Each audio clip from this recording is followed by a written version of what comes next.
31 मार्चपर्यंत घरकुले पूर्ण न केल्यास मिळालेल्या अनुदानाची करणार वसुली.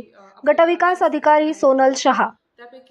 पक्की घरे असूनही घरकुलाचा लाभ घेणाऱ्यांवर करणार कारवाई. गटविकास अधिकारी सोनल शहा.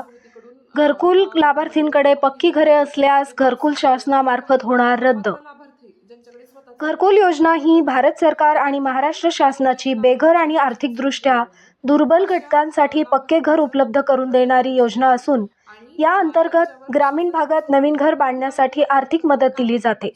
परंतु या घरकुल योजनेचा लाभार्थी लाभ घेत नसल्याचे दिसून येत असून फक्त हप्ते वसूल करण्यावर भर असल्याचे निदर्शनात येत असल्याने आणि घरकुल लाभार्थींना घरकुल मिळून वर्ष उलटून गेले तरी देखील घरकुल पूर्ण झाले नसल्याने आता शासनाने ठोस निर्णय घेतल्याने शेवगाव पंचायत समितीच्या गटविकास अधिकारी सोनल शहा यांनी धडाकेबाज निर्णय घेऊन 31 मार्चपर्यंत घरकुल पूर्ण न झाल्यास मिळालेले अनुदानाची वसुली करणार असून एकही बोगस काम होणार नसल्याने घरकुल धारक धास्तावले आहेत.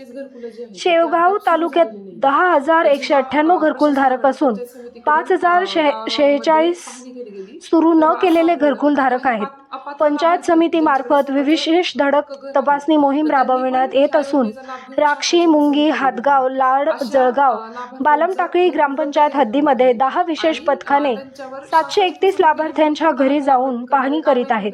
पाहणीमध्ये लाभार्थींकडे पक्के घर दिसून आले तर शासनामार्फत ते रद्द करून त्यांच्यावर कारवाई करणार असल्याचेही प्रशासनाकडून सांगण्यात आले आहे. प्रतिनिधी पांडुरंग निंबाळकर, अहिल्यानगर. जेणेकरून त्यांचं घरकुल रद्द होणार नाही आणि त्यांना उर्वरित शासनाचा लाभ पण मिळेल. तरी सर्वांनी याची खबरदारी घ्यावी की 31 मार्चपर्यंत आपलं घरकुल लवकरात लवकर सुरू करावं.